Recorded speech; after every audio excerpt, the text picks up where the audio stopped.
Inilabas na ni Pangulong Rodrigo Duterte ang matrix o yung istruktura ng kalakalan ng droga sa New Bilibid Prison na isa umano sa mga dahilan kung bakit hindi pa rin nasasawata ang ipinagbabawal na gamot sa loob ng Bilibid.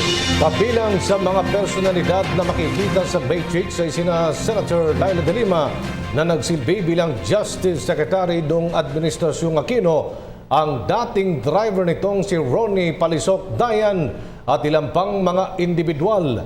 May report si Lala Babilonia. Sa inilabas ni Pangulong Duterte na drug matrix, pinapaliwanag ang pagkakaugnay-ugnay ni De Lima at ng 6 pang malaking personalidad sa paglaganap ng kalakalan ng ilegal na droga sa Bilibid. Makikita sa itaas na parte ng matrix si De Lima at si Ronnie Dayan na itinukoy bilang kasintahan ng dating Justice Secretary mula CHR days. Nagsimula umanong driver, ngayon kilala na ito bilang Boss De Lima. Tinukoy din si Dayan bilang case fixer ng mga malalaking politiko sa Orbis Tondo, Pangasinan. 3 namang linya ang umuugnay mula kay De Lima patungo kina dating Undersecretary Toti Baraan, Bucor Chief Bukayo at kay Dayan.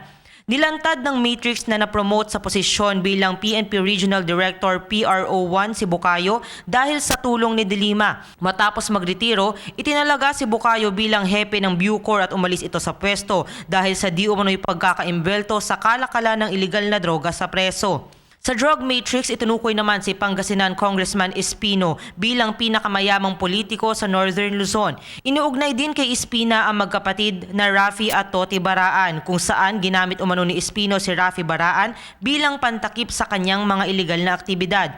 Napatawan din si Espina ng plunder dahil sa kanyang illegal mining case. Tinutukoy dito ang black sand mining sa Pangasinan na imbelto rin si Rafi Baraan. Makikita rin ang pangalang Miss Cardenosa sa matrix na nagsilbi umanong dummy ni Dayan para sa kanyang mga ari-arian. Iniugnay din ng matrix si Sison at Espina sa sinasabing Miss Cardenosa. Para sa PTV News, Lala Babilonia, Davao City. Ako po si Cathy San Gabriel. Subscribe na sa PTV YouTube channel. I-click lang po ang subscribe button.